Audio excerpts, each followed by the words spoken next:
así es, reinará por siempre. Vamos a orar un momentito más de pie, oramos para pedir la dirección de Dios, pedir que Él hable a nuestras vidas. Señor, te damos gracias porque podemos tener libertad de culto aquí en nuestro país, Señor. Gracias por este país en el cual tú nos has puesto.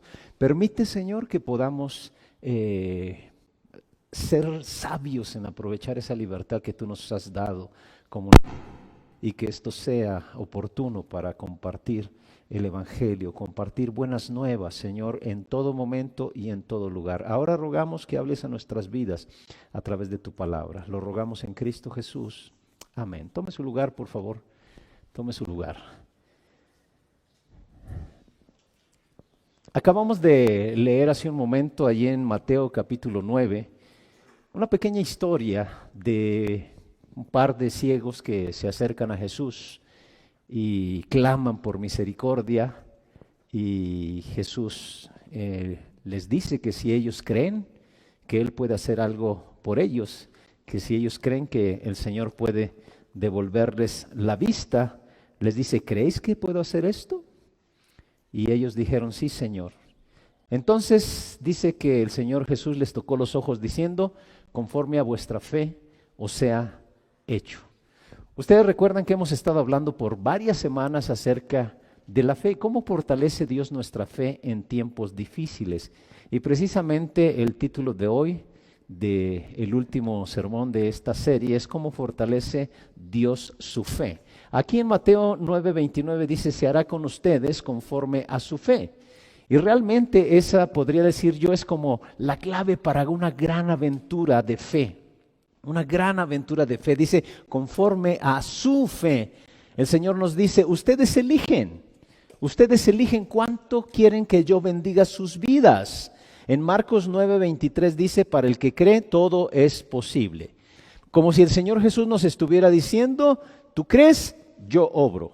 Tú crees, yo te bendeciré. Les hago una pregunta a los que están aquí y a los que nos están acompañando también a través del Facebook, a través de YouTube. ¿Cuántos de ustedes quisieran fortalecer todavía más su fe? ¿Cuántos de ustedes quisieran fortalecer más su fe? Levante su mano. Ok, bueno, yo también, por supuesto. A mí me gustaría también crecer todavía mucho más en nuestra fe. Como les decía, hoy vamos a concluir nuestra serie, cómo fortalece nuestra fe el Señor en tiempos difíciles. Pero no sé si es buena o mala noticia. Este va a ser un sermón de 6 semanas. Es decir, durante otras 5 semanas estaremos cerrando este tema porque quiero que quede algo bien claro. Dios utiliza un proceso para trabajar en desarrollar nuestra fe. Y por eso vamos a ver una serie de etapas que Dios utiliza para fortalecer nuestra fe. En el día de hoy, en las próximas 5 semanas, vamos a ver ese proceso. Hoy lo vamos a ver de manera general y en las próximas 5 semanas la vamos a ver de manera detallada, cómo fortalece Dios nuestra fe. Pero quiero que recordemos algo: nuestra fe es como un músculo. Y ustedes saben que un músculo se tiene que desarrollar, se puede fortalecer. Un músculo en nuestro cuerpo puede ser débil o fuerte, y asimismo es la fe en nuestra vida, dependiendo de cuánto se use. Si su fe es débil, yo quiero decirle, no se pierda estas próximas 5 semanas que estaremos hablando de ese proceso o esas etapas que Dios utiliza para fortalecer nuestra fe. ¿Cómo fortalece Dios nuestra fe? Si usted ve los diferentes personajes de la Biblia que son modelos y ejemplos de fe, nos daremos cuenta que hay como un proceso que es común en todos ellos, como una serie de etapas que Dios utiliza para fortalecer su fe. Y si nosotros de verdad lo llegamos a comprender, podemos participar con el Señor, cooperando en ese mismo proceso para crecer más y más en nuestra fe. Hoy vamos a ver las 6 etapas en las que Dios edifica la fe. 6 etapas en las que Dios edifica la fe. Y esta es una de las verdades más importantes que deberíamos aprender. La Biblia nos dice, ustedes recuerdan, sin fe es imposible agradar a Dios, que fue el primer texto que les pedí que memorizaran. Sin fe es imposible agradar a Dios. Y quiero compartirles una experiencia que he tenido como pastor. Una de las preguntas más comunes que la gente me hace como pastor es, ¿por qué me está pasando esto? ¿Por qué me pasa esto a mí? No lo comprendo, dicen las personas. Y la realidad es que cuando usted no comprende ese proceso que Dios utiliza para fortalecer nuestra fe, entonces usted se va a perder lo que está sucediendo en su vida. Por eso le llamé ¿cómo fortalece Dios nuestra fe en tiempos difíciles? O fortaleciendo nuestra fe en tiempos difíciles, porque regularmente donde perdemos la objetividad son en los tiempos difíciles. Entonces necesitamos comprender que Dios usa un proceso para fortalecer nuestra fe, pero también algo importante para fortalecer nuestro carácter. Si no entendemos ese proceso, nos vamos a desalentar. Incluso algunos van a sentir resentimiento, algunos se van a preocupar, algunos van a sentir temor por el futuro y quizá incluso algunos hasta se van a deprimir. Y por sobre todas las cosas, no va usted a cooperar con lo que Dios está haciendo en su vida. Pero cuando usted comprenda estas 6 etapas de las cuales vamos a hablar y que todo creyente que Dios permite que todo creyente atraviese por esas etapas, entonces incluso hasta podrá decir, estoy en la etapa 2 o en la 3 o en la 4 o ya estoy a punto de salir en la etapa 6. Si usted lo comprende, va usted a participar en lo que Dios está haciendo en su vida. Comprenderá lo que está ocurriendo, no se desanimará al pasar por momentos difíciles. Y hoy lo que vamos a ver es simplemente reconocer esas etapas y las próximas 5 semanas estaremos hablando de cada una de ellas. ¿Cómo fortalece Dios mi fe? Vamos a ver esas etapas. La primera etapa, la etapa número 1, yo le llamo la etapa de un sueño. Dios siempre comienza con un sueño, con una visión, con un ideal. Y hasta que uno no empiece a soñar o a recibir una idea, una visión, no va a pasar nada en nuestra vida. Hay que poner la mirada en una meta. Cuando Dios quiere obrar en su vida, siempre le da un sueño, le da una visión, ya sea sobre usted mismo, sobre lo que Él quiere hacer, sobre lo que Él desea que usted haga, cómo desea usarle para impactar el mundo. Y en la Biblia encontramos muchos ejemplos de esto. Desde Noé, cuando el Señor le dio el sueño de construir un arca, cuando Dios le dio a Abraham el sueño de ser el padre de una gran nación, Dios le dio a José el sueño de ser un líder que salvaría a su pueblo. Dios le dio a Nehemías el sueño de construir un muro alrededor de Jerusalén porque estaba derruido. Dios le dio a David el sueño de construir el templo. Y hasta que usted no comience a soñar, no tenga un sueño, una visión de parte de Dios, nada va a suceder en su vida. Pero aquí viene la primera pregunta importante. Seguramente usted ha escuchado mucha gente decir, es que Dios me dijo, Dios me mostró, Dios me reveló, pero aquí viene la pregunta importante. ¿Cómo sabemos cuando un sueño proviene de Dios o cuando es cosa suya nada más? Porque hay una gran diferencia. ¿Cómo sabemos que un sueño viene de Dios o es cosa suya? ¿Cómo sabe si no solamente son ocurrencias suyas?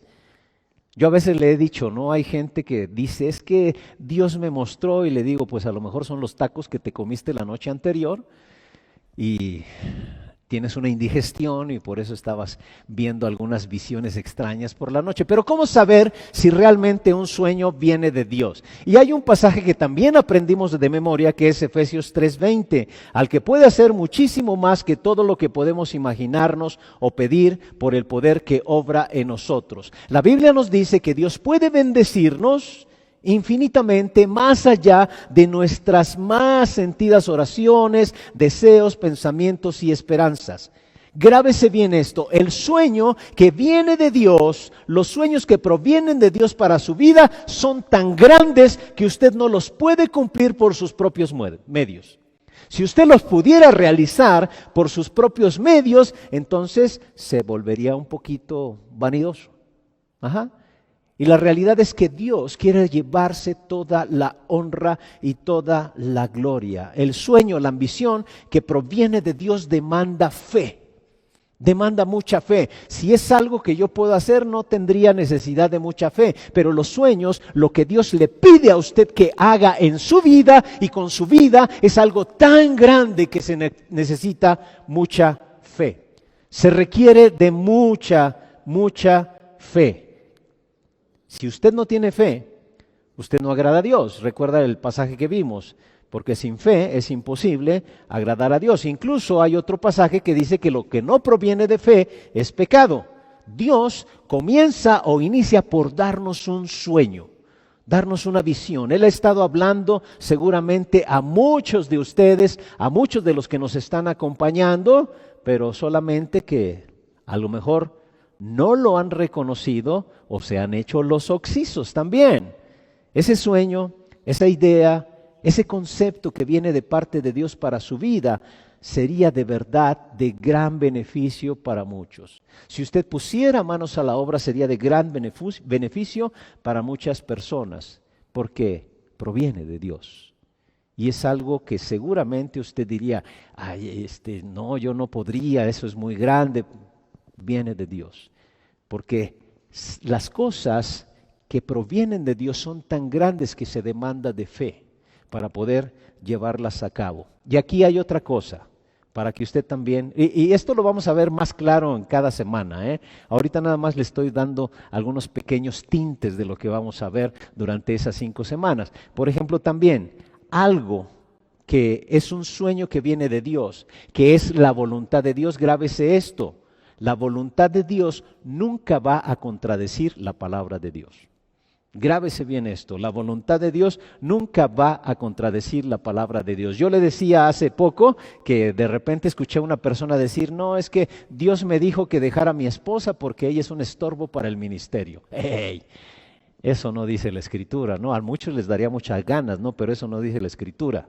De ninguna manera. El sueño que viene de parte de Dios nunca va a contradecir la palabra de Dios. Él no le va a dar el sueño de que deja tu familia y vete a Cancún a convertirte en un barman.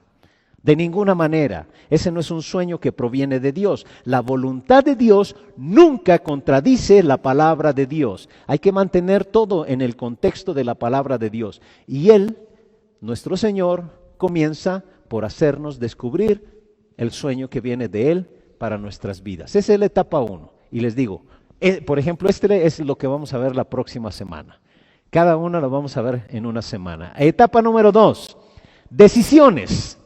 Después de que Dios le da un sueño, Dios le da una visión, usted tiene que tomar decisiones, comenzar a hacer algo al respecto de ese sueño.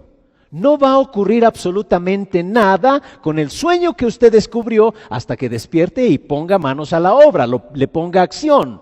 Debe de hacerlo funcionar. Usted debe de decidir, vamos adelante, vamos a poner manos a la obra.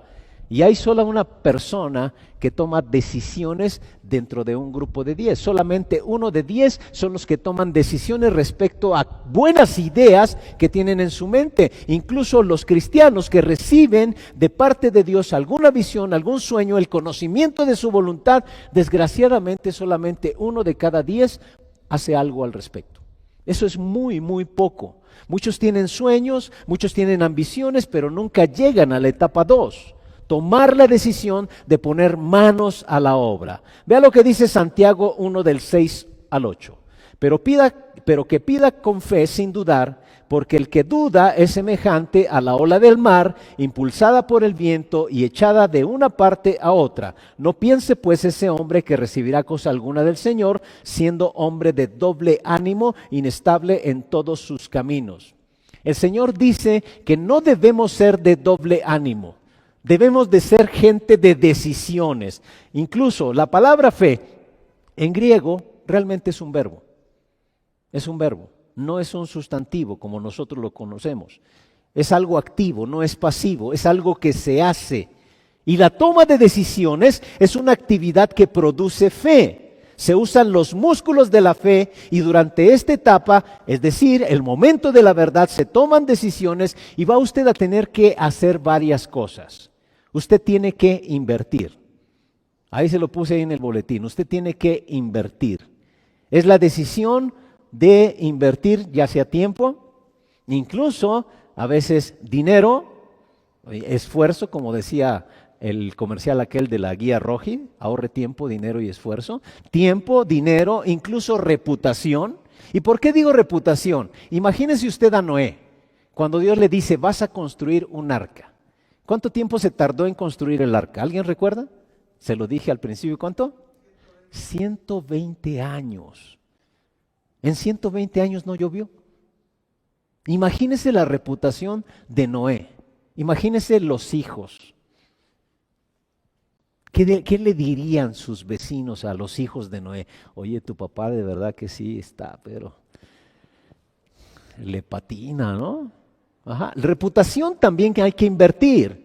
Porque Dios a veces nos pide algo que va muy lejos de la lógica del ser humano y hay que invertir también mucha energía. En esta segunda etapa, la de las decisiones, se hace una inversión, se toman riesgos, hay que sumergirse. Dios, tú me dijiste que hiciera esto y estoy poniendo manos a la obra. Hay que ir con todo. La segunda cosa es que debemos de despreocuparnos por la inseguridad. No podemos andar por fe y aferrarnos al pasado a la vez. Debemos de continuar adelante, despreocuparnos. Dios le dijo a Abraham en una ocasión, te haré padre de una gran nación. Y Abraham tuvo que tomar decisiones, dejó su hogar para ir a un destino desconocido. Moisés, por ejemplo, tuvo que desprenderse de la posibilidad de ser heredero de Faraón una vez que Faraón muriera. Moisés pudo haber sido un faraón egipcio. Hace muchos años, no sé si usted recuerda, hicieron como un recorrido de una exposición de momias de faraones egipcios. No sé si alguno lo recuerda. Ajá, a lo mejor Moisés hoy solamente hubiera sido recordado como una momia, pero sin embargo hoy es recordado como un gran hombre de fe a quien Dios usó para liberar a su pueblo. Moisés tuvo que tomar decisiones también. Cuando Moisés entendió la voluntad de Dios, se desentendió de sus preocupaciones. Y eso hay que hacer, despreocuparse por la seguridad. Nehemías, por ejemplo, Nehemías tenía un puestazo allá con el rey asirio. Nehemías era el copero del rey. Ese es un puesto de suma confianza. ¿Sabe lo que hacía el copero? El copero bebía antes que el rey lo que el rey iba a tomar. ¿Y por qué digo que era de suma seguridad? Porque así se aseguraba que lo que iba a beber el rey o lo que iba a comer, pues no tenía algún veneno o algo así. Por eso era una persona de mucha confianza, era un puesto muy alto allí en Asiria, en Persia. Y Nehemías pidió permiso para ir a reconstruir el muro de Jerusalén, los muros de Jerusalén. O sea, dejó la seguridad que tenía y él podía haber dicho, bueno, pues que Dios los bendiga o voy a orar por mis hermanos que están allá en gran desgracia, pero no. Él tomó manos a la obra, dejó la seguridad que tenía allí y se fue, yo digo que a la inseguridad, aunque él sabía que Dios estaba con él, que Dios le había dado un sueño y fue. Entonces, esas son las dos cosas que necesitamos hacer, invertir y despreocuparnos por la seguridad. Por ejemplo, Pedro. Usted recuerda a Pedro cuando el Señor iba caminando sobre el agua, ¿no? Espantados ellos y decían, un fantasma. No, tranquilo, soy yo el Señor. ¿Qué dijo Pedro? ¿Alguno recuerda qué le dijo Pedro al Señor? A ver, si tú eres, pide que yo también camine sobre el agua. Y el Señor le dice, pues ven. ¿Qué hizo Pedro? Saltó de la barca. Y si usted quiere caminar sobre las aguas, pues tiene que salir de la barca. Pedro tuvo que tomar ese riesgo. Claro, después le entró el temor y dijo, ¿qué estoy haciendo? Yo no debo de andar sobre las aguas, yo no puedo. Y se empezó a hundir, ¿no? Hasta que perdió la visión de Jesucristo, entonces empezó a hundirse. Pero tuvo que saltar de la barca para empezar a caminar sobre las aguas. Si usted quiere caminar sobre las aguas, tiene que salir de la barca. Eso tiene que hacer. Y lo que mejor ejemplifica esto que les estoy diciendo de que despreocuparse por la seguridad. No sé si alguno de ustedes recuerda cuando allí en el circo estaban los trapecistas. ¿Lo recuerda, los trapecistas? Ajá, eso me gusta mucho para ejemplificar esto de despreocuparse de la seguridad. Un trapecista se balancea en las barras, en una de las barras, pero después para tomar la otra barra se suelta. Se tiene que soltar. Pero hay algo interesante, las barras no llegan a juntarse en ningún momento. Están a una distancia tal que el trapecista tiene que tomar una decisión en un momento de soltarse para poderse tomar de la otra barra, porque no puede estar tomado de una y de la otra, de ninguna manera. Hay un momento, una fracción de segundos en la que él tiene que soltarse para tomar la otra barra. Ajá. Y ese es un momento importantísimo en ese acto circense. Y yo digo, a veces así es la vida. A veces así es ese segundo punto donde Dios nos está llamando a tomar decisiones. Vamos a tener que soltarnos de la barra segura y vamos quizá estar un momento ahí suspendidos. El trapecista está una fracción de segundo quizá, o un segundo suspendido en el aire hasta que se toma del otro trapecio. Y tal vez usted va a estar suspendido en el aire. Ahí no va a haber red de protección abajo. Pero son las acciones que Dios quiere para nosotros para que crezcamos en la fe. Necesitamos tomar decisiones. Hay un momento en que allí está y tiene que soltarse. ¿Por qué? Porque si usted tiene temor y se queda ahí en el trapecio, ¿qué va a pasar? Va a llegar un momento en que el trapecio se va a detener y va a quedar usted colgado ahí. Y solamente la única salida es saltar. Y como le decía, en la vida a veces no hay red de protección. Bueno, les dije alguna vez que nuestra red era el Señor Jesucristo, o también a veces la red que es la familia de la iglesia. Pero usted tiene que tomar acciones. Y de verdad, el trapecista, hay un instante en la cual él tiene que soltarse de un trapecio, quedar suspendido en el aire para esperar tomarse del otro. Acciones, decisiones. Él tuvo que soltar la seguridad para poder lograr su acrobacia. Dios nos da un sueño y entonces usted tiene que tomar decisiones respecto a ese sueño. Esa es la segunda etapa. La tercera etapa viene un tiempo de demora. ¿Qué significa esto? Dios no hace que su sueño se cumpla de inmediato. Dios no prometió darle a usted un sueño hoy y realizarlo mañana. Usted debe de contar con que siempre va a haber un periodo intermedio, siempre hay una demora, siempre hay un tiempo de espera. Vea lo que dice la palabra de Dios en Habacuc capítulo 2, verso 3. Pues la visión se realizará en el tiempo señalado, marcha hacia su cumplimiento, no dejará de cumplirse. Aunque parezca tardar, espérala, porque sin falta vendrá. La Biblia nos enseña que las cosas que Dios planea para nuestra vida no van a ocurrir de inmediato. Tal vez van a venir lentamente, con tranquilidad, pero con una certeza se acerca el tiempo en que la visión se va a cumplir. La visión se realizará en el tiempo señalado, marcha hacia su cumplimiento, no dejará de cumplirse, aunque parezca tardar, espérala, porque sin falta vendrá. La Biblia nos enseña incluso que no va a suceder de inmediato. Y regularmente viene lentamente, regularmente. En esta etapa 3, usted empieza a preguntarse, Señor, ¿cuándo? ¿Pero cuándo? ¿Cuándo, Señor? ¿Cuándo vas a contestar mi oración?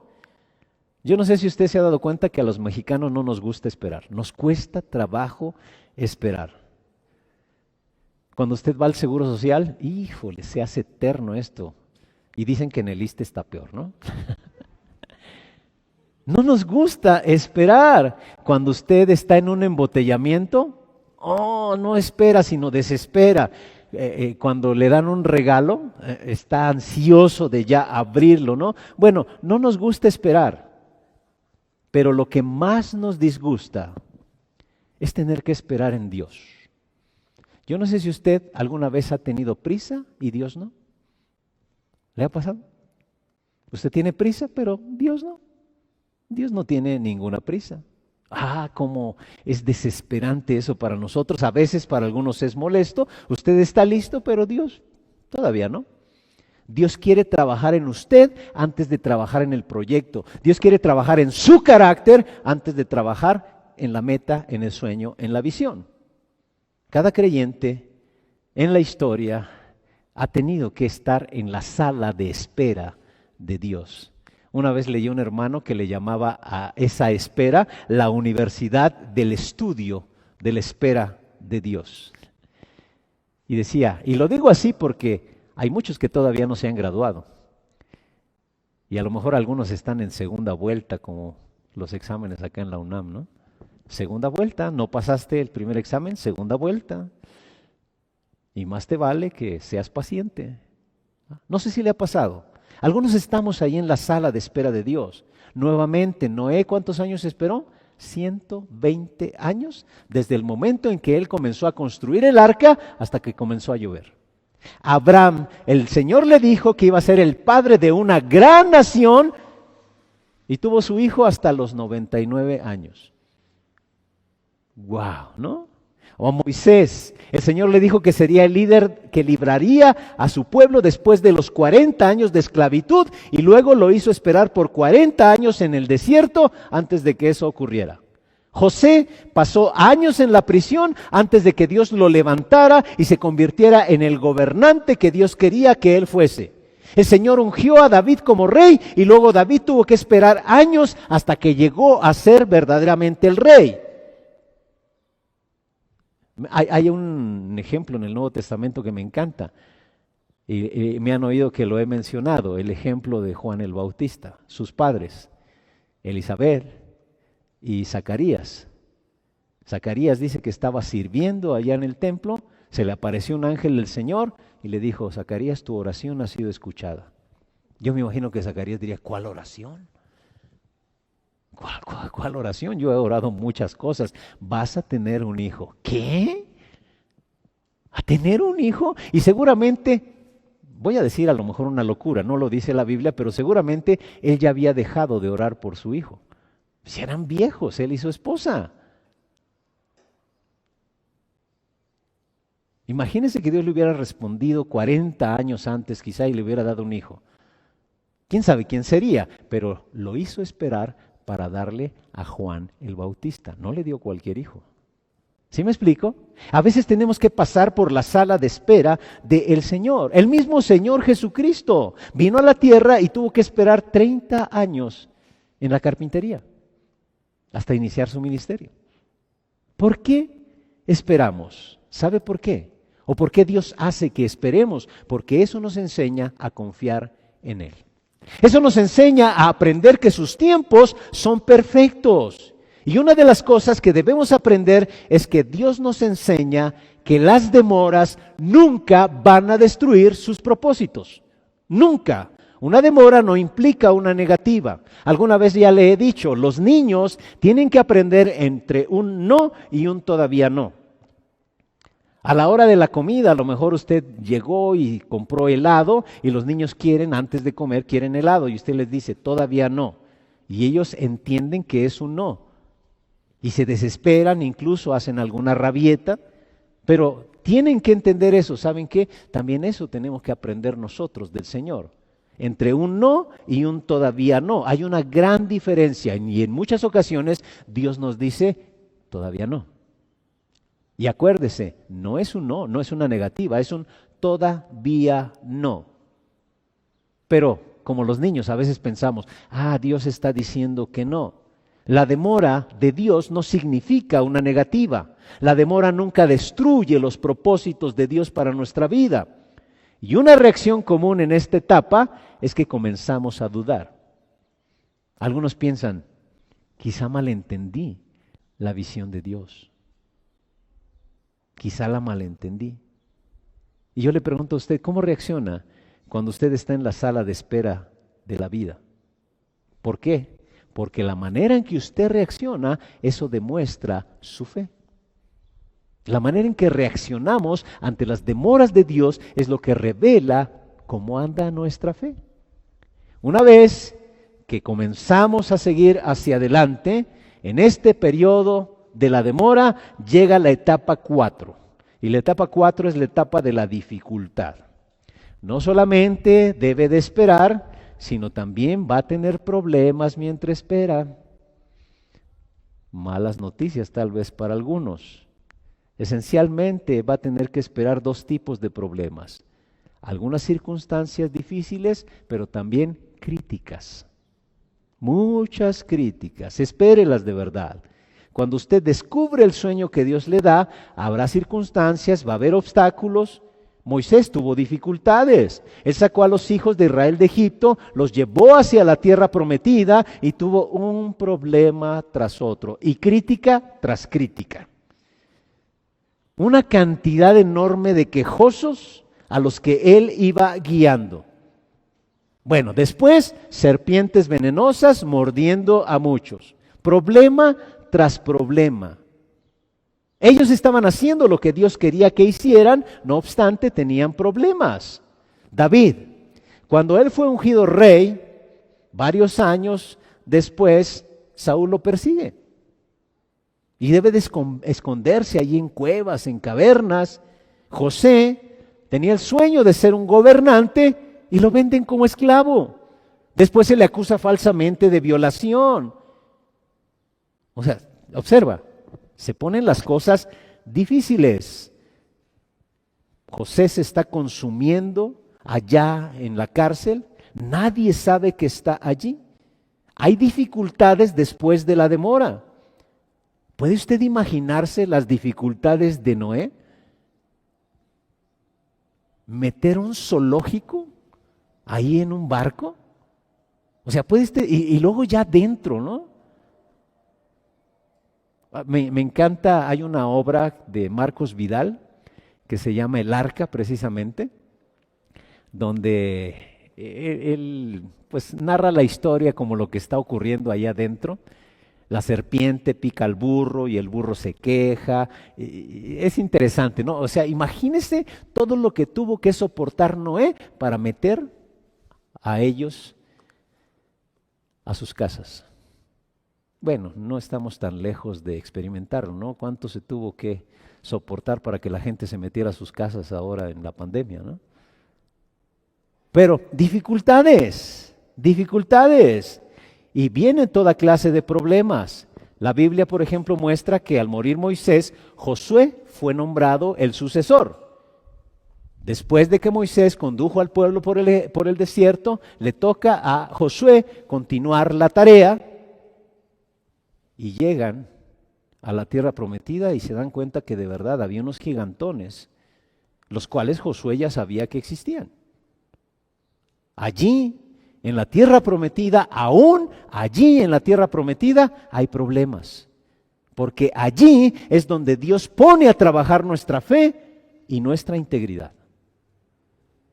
Allí. Pero la pregunta es, ¿por qué permite Dios eso? Él podría librarnos. ¿Por qué permite Dios eso? Vea lo que dice Primera de Pedro, capítulo 1, versos 6 y 7. Dice de la siguiente manera: eso es motivo de alegría para ustedes, aunque durante un tiempo tengan que soportar muchas dificultades que los entristezcan. Tales dificultades serán una gran prueba de su fe y se puede comparar con el fuego que prueba la pureza del oro.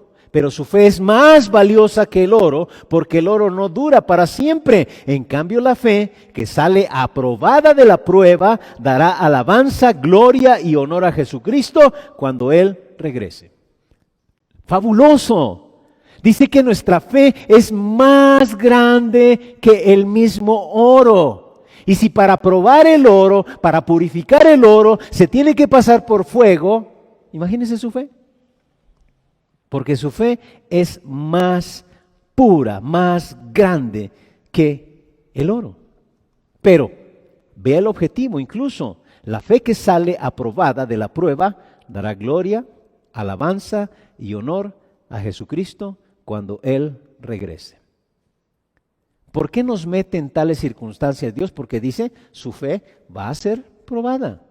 Vuestra fe va a ser probada, la cual es infinitamente más valiosa que el oro. Va a haber dificultades. Bueno, al final ocurre que las dificultades todavía se tornan un poquito más serias.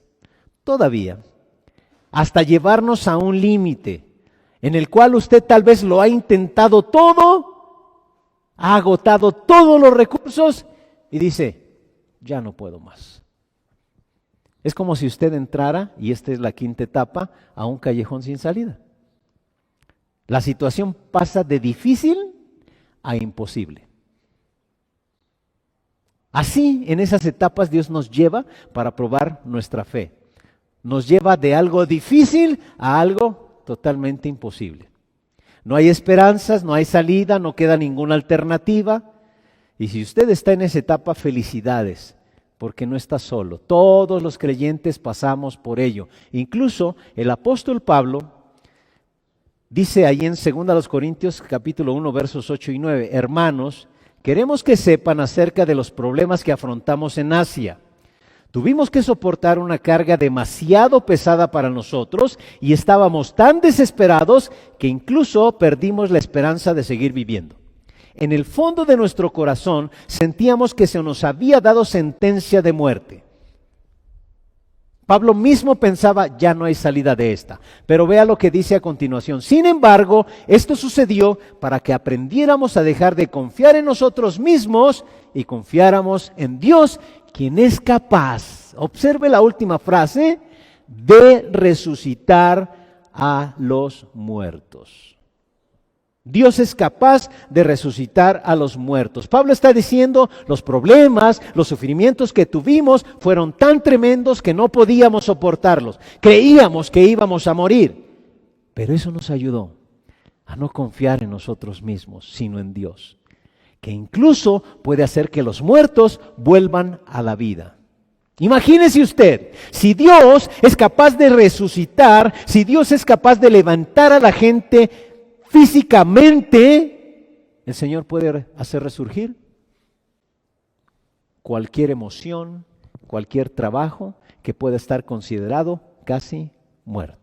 Si el Señor fue capaz de resucitar a Lázaro, Él puede resucitar un matrimonio que esté como muerto. Si el Señor fue capaz de resucitar a Jesucristo, dice el apóstol Pablo, que ese mismo poder actúa en nosotros y puede resucitar tu ministerio, puede resucitar una carrera profesional. Dios es especialista en resurrecciones. Si Dios puede levantar a la gente físicamente, puede levantar al que está muerto emocionalmente. Puede resurgir un matrimonio destruido, puede resucitar una carrera arruinada, puede levantarle y mejorar su salud. Si Dios puede levantar a los muertos, Él puede hacer cualquier cosa. En la situación, por ejemplo, de Abraham, Dios le dijo, quiero que seas el padre de una gran nación, y luego esperó hasta que Abraham llegara a los 99 años para que naciera el bebé de la promesa. La Biblia nos muestra que la cosa pasó de difícil a imposible. Incluso Abraham se mira a sí mismo y dice, no, esto es imposible. Y luego ve a su mujer y dice, no, pues menos, ¿no? Esto es imposible. La situación pasó de difícil a imposible. ¿Cómo le llamaron al bebé que nació? ¿El bebé de la promesa? ¿Cómo se llamó? Isaac. ¿Qué significa? Risa, significa risa. Alguna vez le decía, es como si Isaac es un chiste de Dios, ¿no? Es un chiste, ¿no? Sara no creyó a Dios cuando el Señor le dijo que iba a tener un bebé. ¿Cómo sabemos que no creyó? Porque se rió. ¿Se rió? Imagínese alguna de nuestras hermanas aquí que ya pasan los 70 o los 80 y el Señor les dice, vas a ser mamá. ¿Qué? ¿Se pondrían a llorar quizá? No les daría risa, ¿no? A Sara le dio risa porque no le creyó. Si le hubiera creído, a lo mejor se pone a llorar. Pero los llevó de una situación difícil a algo imposible. Y sabe, a menudo Dios permite que los problemas nuestros se conviertan en cosas imposibles. Los discípulos tenían los planes de seguir a Jesús. Ellos habían creído que Él era el Mesías, pero después se dan cuenta que está en la cruz y muere. Imagínese el corazón de esos discípulos. Por 3 días ellos caminaron como en un callejón sin salida. ¿Qué es lo que pasa, Dios? ¿Será que no comprendimos tu voluntad, tu plan? ¿Será que no comprendí cuál era tu visión? ¿Será que todo fue nada más que una ocurrencia mía? Seguro, incluso ellos regresaron a la pesca. Y el mejor ejemplo de esto es cuando Moisés hizo salir a los israelitas de Egipto. Habían sido esclavos por 400 años. Después de 10 plagas, el faraón les dice: ya lárguense de aquí, no los quiero ver. Ese es de mi cosecha, ¿no? Pero así me lo imagino el faraón. Lárguense, por favor. Pero después el faraón cambia de opinión y los persigue. Y ahí va el pueblo. Enfrente, el Mar Rojo. A los lados, montañas. Atrás, los egipcios. Callejón sin salida. Los egipcios dispuestos a matarlos. Un callejón sin salida de parte de Dios. No hay manera de escapar. Y estoy seguro que muchos de los que me están escuchando se han sentido así en algún momento de su vida. Ay, ya no puedo más. No encuentro la salida. En el caso de Moisés, estoy seguro que muchos se quejaban diciendo: deberíamos de habernos quedado allá en Egipto en lugar de morir aquí en el Mar Rojo. Algunos prefieren la esclavitud a tomar riesgos. Prefieren soportar una mala situación que estar fuera de la voluntad de Dios, en lugar de correr el riesgo y confiar en Dios en determinada situación. Prefieren estar fuera de la voluntad de Dios. El Señor quiere que usted y yo confiemos. ¿Hay riesgo en eso? Seguramente que sí. Ellos corrían el riesgo de morir, sí, pero corrían el riesgo también de ser liberados por Dios. Ese era otro de los riesgos. Corrían el riesgo de hacerle frente a ese problema. Y es interesante que el lugar en el que estaban encerrados ahí se llamaba Baal Zephón, que significa el tesoro escondido de Dios. Estaban en el lugar exacto donde Dios quería que estuvieran. Y si usted se encuentra así como en un callejón sin salida, está exactamente donde Dios quiere que usted esté. Dios sabe dónde usted está. Él sabe todo sobre su vida. Él conoce, la Biblia dice, cada cabello de su cabeza. Él le puso en ese callejón sin salida con un propósito. Los callejones sin salida a veces son parte del propósito de Dios para nuestra vida. No van a faltar en nuestra vida. Apenas está en la etapa 5. En la etapa 5. ¿Cuál es la mejor forma de reaccionar frente a un callejón sin salida? Todavía no le pido que anote el punto 6, pero vea los versículos del punto 6. Según a los Corintios 1:10. Él nos libró y nos librará de tal peligro de muerte en el que en Él tenemos puesta nuestra esperanza, y Él seguirá librándonos. Él nos libró y seguirá librándonos. Así dice el apóstol Pablo. El salmista en el Salmo 27:13 dice: pero yo sé que viviré para disfrutar de tu bondad junto con todo tu pueblo. Corría riesgos el salmista, pero dice: yo sé que tú me vas a librar de nuevo y podré ver nuevamente tu bondad para conmigo. Dios quiere que usted y yo, cuando estamos en el callejón sin salida, estemos a la expectativa, porque Dios nos va a guiar a la etapa número 6. Y anótela ahí, es la etapa de la liberación. Al final, Dios llega y nos libera. Dios obra un milagro. Donde usted pensaba que ya no podía más, Dios obra un milagro. Alguna vez yo le dije, hay ocasiones que nos sentimos con el agua hasta el cuello. Ya no podemos más. Y estás en el momento y en el lugar indicado, porque allí Dios va a obrar un milagro. Claro, si estás dentro de la voluntad de Dios, si estás caminando en fe.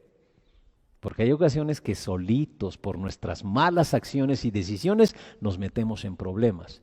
Pero si usted tuvo un sueño de parte de Dios, tomó algunas acciones, empezó a tener dificultad, se puso la cosa más difícil, espere, porque Dios va a liberarle. Dios va a obrar un milagro. Al final Dios llega y libera. Dios obra un milagro, Dios provee la solución. Eso es lo que pasa. En el caso de Moisés, Dios abre el Mar Rojo. En el caso de Abraham y Sara, milagrosamente conciben un niño. En el caso de José, de repente su sueño se convierte en realidad y pasa de estar en un calabozo a ser el segundo amando allí en Egipto. Jesús fue levantado de los muertos. A Dios le encanta transformar las crucifixiones en resurrecciones, los callejones sin salida en liberación, porque Él es quien recibe el reconocimiento y recibe toda la gloria. Así dice la Escritura. La mejor manera de reaccionar ante un callejón sin salida es esperar que Dios actúe. ¿Qué está esperando usted que Dios haga en su vida? Acuérdese el verso primero que leímos. Él hace lo que usted espera que haga. Se hará con ustedes conforme a su fe. Cuando usted espera la liberación, Dios es quien recibe el reconocimiento. Resumiendo, y es lo que vamos a ver en las próximas 5 semanas, etapa 1, un sueño. ¿Cuál es su sueño? ¿Cuál es su visión? ¿Cuál es ese ideal que Dios ha dado para su vida? Si usted no ha descubierto su sueño, yo le animo a que comience a orar a Dios: Señor, dame un sueño que venga de ti. Un sueño que venga de ti. Y después yo quiero animarle a que lo escriba. Si usted no puede escribir el sueño que Dios le ha dado, entonces debe de empezar a orar. Ore al Señor. Si no tiene un sueño, no está viviendo, solamente está subsistiendo, existiendo nada más. Dios no planeó eso para su vida. Usted y yo estamos aquí para un propósito. Y cuando usted descubre ese propósito, ese es el sueño que Dios quiere que usted lleve a cabo. Etapa 2. Algunos a lo mejor de los que están aquí, de los que nos acompañan en la transmisión, a lo mejor ya tienen un sueño de parte de Dios, pero todavía no han tomado la decisión de llevarlo a cabo, de hacer algo. Todavía están como simples espectadores. La palabra de Dios en la etapa número 2 nos dice: ándele, vámonos, vamos ya. Algunos de ustedes, por ejemplo, lo primero que tienen que hacer, tomar la decisión de entregar su vida a Cristo. Algunos otros tal vez tomar la decisión de bautizarse. Algunos otros quizá tomar la decisión de desarrollar algún ministerio en la iglesia, servir, etcétera. Pero la etapa 2 es la etapa de las decisiones. ¿Qué está usted esperando para llevar a cabo el sueño que Dios le ha dado? Si es que ya Dios le dio un sueño. Después viene la etapa 3. ¿Qué es lo que ha ocasionado que mi sueño se vea demorado? Si su oración todavía no ha sido contestada por el Señor, tranquilo, está bien. Está usted en la sala de espera de Dios. No se desvíe. Cuando las cosas no ocurren en el tiempo que nosotros proponemos, de repente tenemos la tendencia a adelantarnos a Dios, tomar una ruta alternativa para hacer que ese sueño ocurra.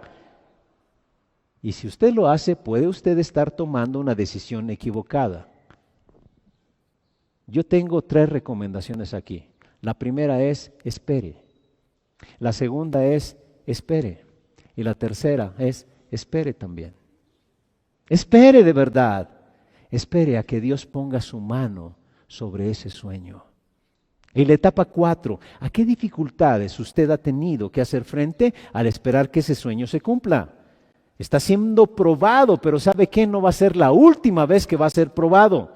Tendrá que pasar por muchísimas pruebas en la vida. Dios dice: yo sé exactamente lo que te está pasando, yo lo puedo ver, yo te he estado observando, no creas que me he olvidado de ti. No te he olvidado, dice el Señor. O a lo mejor en la etapa 5, ya se ha topado usted con algún callejón sin salida.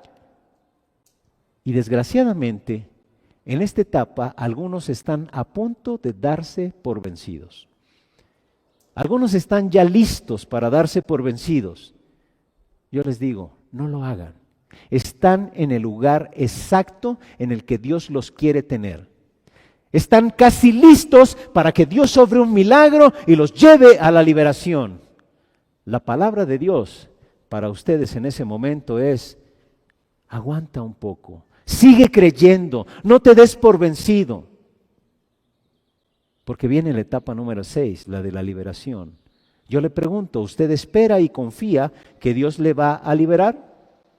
La Biblia nos muestra que Él lo va a hacer. Se hará con ustedes conforme a su fe, dice la Escritura.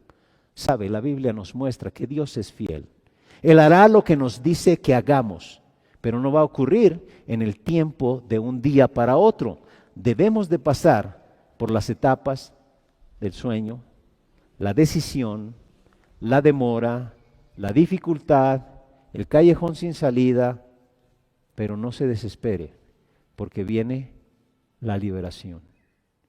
Y regularmente vamos a ver en estas semanas varios ejemplos de personajes bíblicos para que usted se dé cuenta que este es como un proceso normal, natural, que Dios usa en los creyentes para fortalecer nuestra fe.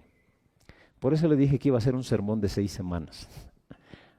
No lo voy a dar todo ahorita para que no se espante. Van a ser 6 semanas porque quiero que usted lo entienda bien, lo digiera bien y lo ponga en práctica. Quiero animarle a que de verdad no se pierda, porque esta parte del cierre de cómo Dios fortalece nuestra fe es una parte clave para que usted entienda las maneras en que Dios obra para hacerle crecer en su fe, para formar y fortalecer su carácter. Dios le da un sueño. Acuérdese, tenemos que probar que ese sueño venga de Dios. Nunca nos va a decir algo que contradiga su palabra. Y es tan grande que demanda de mucha fe. No se cumple de inmediato, viene una demora. No se va a cumplir de inmediato, siempre hay una demora. Pero Dios quiere que usted ponga manos a la obra, tome acción. Luego las cosas se ponen difíciles. Y luego pasan de difíciles a imposibles. Pero espere, aguante, soporte, porque viene la liberación. ¿Quiere usted crecer en su fe? No se pierda, de verdad, esto que vamos a hablar durante 5 semanas. Porque seguramente usted se va a dar cuenta, ya estoy aquí en la etapa 3, 4, 5, ya estoy a punto de ser liberado por Dios, de ver cómo Dios obra ese milagro en mi vida. Y es ese milagro de acuerdo al sueño que Dios le da. No es el milagro que ofrecen hoy los milagreros esos de la teología de la prosperidad. No. Es un milagro de acuerdo a la visión que Dios le da para su vida. Dios le da un sueño, usted tiene que tomar acciones, no se cumple, hay una demora, luego se ponen difíciles las cosas, luego se ponen peor las cosas, pero prepárese, no se desespere, no se dé por vencido, porque viene la liberación. Vamos a orar. Padre, te damos gracias porque a través de tu palabra nos muestras que tienes planes de bien. Y los planes que tú tienes para sus hijos regularmente son grandes porque, como decía el apóstol Pablo, la gloria va a ser para ti. La honra va a ser para ti. Son cosas tan grandes que no las podríamos lograr por nuestras propias capacidades, porque conociendo la naturaleza humana seríamos vanidosos. Y la Biblia nos enseña que la gloria tiene que ser para ti. Ayúdanos a comprender la visión tuya para nuestra vida, el sueño tuyo para nuestra vida y poner manos a la obra. Si estamos en la sala de espera, Señor, no permitas que nos agotemos. No permitas que tiremos todo por la borda. No permitas, Señor, que tiremos la toalla. Ayúdanos a ser perseverantes y esperar que venga la liberación tuya.